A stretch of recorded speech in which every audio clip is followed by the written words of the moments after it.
Felipe VI en Cuba, la gallegada de Pedro Sánchez. ¿Cómo están, amigos? Bienvenidos a Noticias Importantes, su diario informativo. Si la dictadura de Franco provocó el exilio de unos 400.000 españoles, el castrismo provocó una diáspora de otros 2 millones de cubanos. Gallego solía llamarse en Cuba a cualquier español sin importar su origen, salvo los canarios, a quienes llamábamos isleños. Gallego en Cuba fue similar al perdedor. Si lo sabré yo, comediante escolar, más de una vez me tocó hacer de gallego, y en mis actuaciones siempre salí mal parado. El teatro bufo, en Cuba teatro político desde 1868, etiquetó de estúpido al español con un personaje, el gallego. Y ahora el señor presidente Pedro Sánchez, haciendo venir a los reyes de España a Cuba, está actuando como un perfecto gallego. En ocasión de la exhumación del general Francisco Franco Bahamonte, el pasado octubre, el presidente Sánchez dijo que los restos de Franco en el Valle de los Caídos era un agravio a la democracia.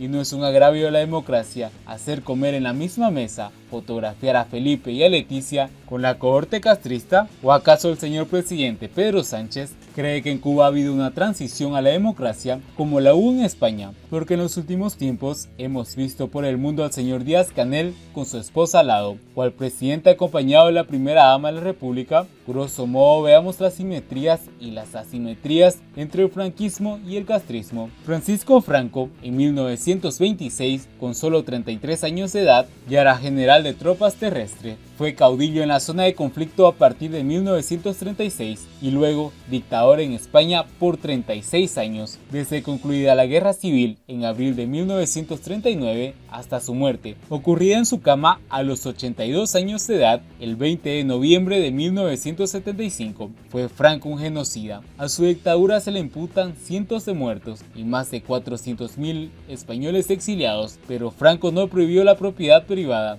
el comercio, las escuelas particulares, los gremios profesionales, las huelgas por asuntos laborales, ni en lo que llamamos sociedad civil, y su fallecimiento dejó allanado el camino de la transición a la democracia que hoy vemos en España. Fidel Castro nació en 1926, lideró la revolución para establecer la democracia rota por un golpe de estado de Fulgencio Batista el 10 de marzo de 1952. Prometió elecciones libres, pero tomando el poder en 1959, con 33 años de edad, gobernó 47 años, hasta 2006, cuando con 80 años de edad se enfermó gravemente. Su hermano Raúl Castro, su sucesor, hoy con 88 años de edad, es la máxima autoridad política en Cuba al frente del Partido Comunista. Miguel Díaz-Canel, quien recién hace de presidente de la República, consulta diariamente al general Raúl Castro. Según el mismo Díaz-Canel ha dicho y asegura ser continuidad. ¿Continuidad? ¿Qué significa continuidad?, se preguntará el lector poco enterado de los asuntos cubanos. Vamos a ver, entre los meses de agosto y diciembre de 1960, el gobierno presidido por el entonces primer ministro Fidel Castro creó la Oficina de la Organización y Control de Círculos Infantiles, el Consejo Superior de Universidades, la Federación de Mujeres Cubanas, los Comités de Defensa de la Revolución, CDR. De enero a agosto de 1961 fueron establecidos mediante leyes o resoluciones gubernamentales la Asociación Nacional de Agricultores Pequeños, ANAP, el Instituto Nacional de Deportes, Educación Física y Recreación, INDEP, la Central de Trabajadores de Cuba, que disolvió las organizaciones sindicales independientes mediante la Ley 962 de la Organización Sindical. Los días 16, 23 y 30 de junio de 1961, Fidel Castro reunió en la Biblioteca Nacional a escritores, cineastas, teatristas, sembrando la semilla de la Unión Nacional de Escritores y Artistas de Cuba, sentenciando que, puesto que la revolución comprende los intereses del pueblo, debía quedar claro no solo allí a los presentes, sino a todos los ciudadanos cuáles eran sus legitimidades. Dentro de la revolución todo, contra la revolución ningún derecho. Esos carentes derechos hicieron que, en 1959 y 1965, unos 4.000 cubanos se alzaran en armas. Operaron en columnas desde unos 70 guerrilleros hasta en grupo de 9 hombres. Integraron 299 guerrillas. Fue la contienda más prolongada después de la guerra contra el colonialismo español, 1868-1878.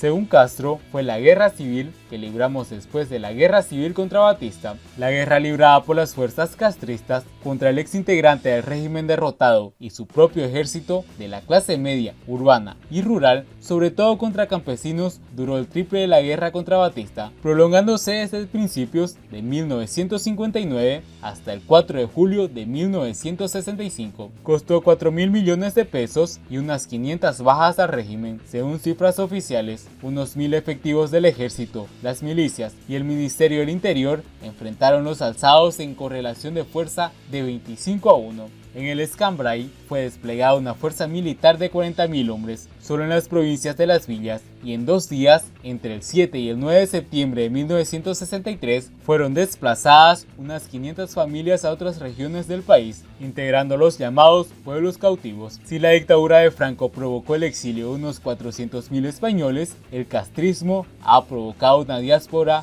de 2 millones de cubanos. Al mismo tiempo, mientras el rey Felipe VI y la reina Leticia visitan Cuba, hay cientos de cubanos transitando por senderos del mundo, huyendo de Cuba, no solo por causas genuinamente políticas, sino también por la economía política, porque fuera del monopolio estatal en Cuba constituye un delito comercial carne vacuna, con langostas, con café, con tabaco, o hacer que los niños estudien en casa para evitar el adoctrinamiento castrocomunista, y por esas razones hay cientos de mujeres y hombres presos en las cárceles cubanas. Pero según el embajador del gobierno de Sánchez en Cuba, Juan Fernández Trigo, el rey Felipe VI no hace política, y su majestad solo se entrevista con integrantes de la sociedad civil diseñada y conformada por Fidel Castro, de la que Díaz-Canel se dice continuidad. Esto es con integrantes de los CDR, la FMC, el INDER, los artistas de la UNEAC, los campesinos de ANAP. Fuera de la visita real quedan las víctimas, los presos, los desterrados. A diferencia de España, en Cuba no hay ley de memoria histórica. Si esto no es una burla, es una gallegada. El colmo de Pedro Sánchez ha sido exhumar a Franco del Valle de los Caídos y luego meter a Felipe VI en La Habana, donde ya con más de 60 años y el antifaz de democracia de partido única, pervive la dictadura más longeva de Hispanoamérica. Siguiendo con las noticias, los reyes homenajean en Cuba a los héroes del 98. España no pudo rendirles tributo al cumplirse el centenario de las tensiones entre Ansar y Fidel Castro. Felipe VI puso este jueves el broche a la primera visita del rey de España a su última colonia americana con una escalada en Santiago de Cuba, casi 1.000 kilómetros al este de la capital. Fue allí donde en julio de 1898 Estados Unidos hundió la flota del almirante Pascual Cervera, causando más de 300 bajas, y se libró un encarnizado combate terrestre que cobró 600 bajas. En ambos lugares se rindió homenaje a los caídos. En el castillo de Moro de San Pedro de la Roca, a la entrada de la bahía santiaguera, un corneta cubano interpretó el toque de oración por los marinos caídos, mientras que los reyes donaron al museo local un cuadro de José Arias titulado El mar nos une,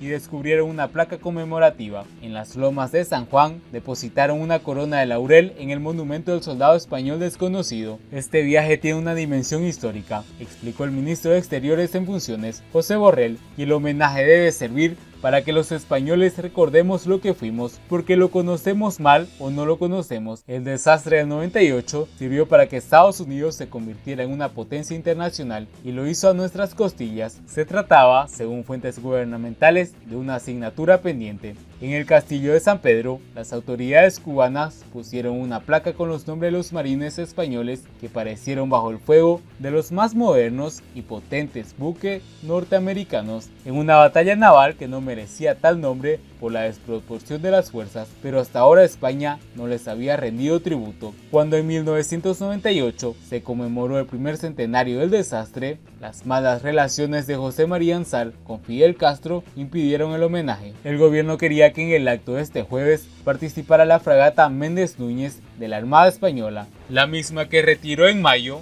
del grupo de combate estadounidense en el Golfo Pérsico cuando escaló la tensión entre Washington y Teherán, y que luego ha continuado su singladura de vuelta al mundo. Pero razones técnicas lo impidieron, según Borrell. El conflicto actual por la aplicación de la ley Helms-Burton, que amenaza a muchas empresas españolas con intereses en Cuba, y el histórico homenaje a los caídos en el 98, que acabó con los restos del Imperio Español, han proyectado la imagen de que el viaje de los reyes a Cuba tenía un sesgo rechazo de Estados Unidos. Para conjurar ese riesgo, Felipe VI quiso dejar claro que ese tributo en Santiago de Cuba no iba dirigido a los soldados españoles y cubanos, sino también a los estadounidenses que allí cayeron con honor y que tiene bien presente en la palabra de José Martí, añadió el rey citando al héroe de la independencia cubana, cuando dijo que aquella fue una guerra. Si el contenido es de tu agrado, por favor no olvides suscribirte, dejarnos un buen like y compartir nuestro contenido. Si tienes alguna sugerencia para mejorar el contenido de nuestro canal, por favor escríbenos en la caja de comentarios. Si te gustaría saber acerca de un tema específico, por favor escríbenos en los comentarios. Así termina nuestro diario informativo del día de hoy. Nos vemos en el siguiente informe.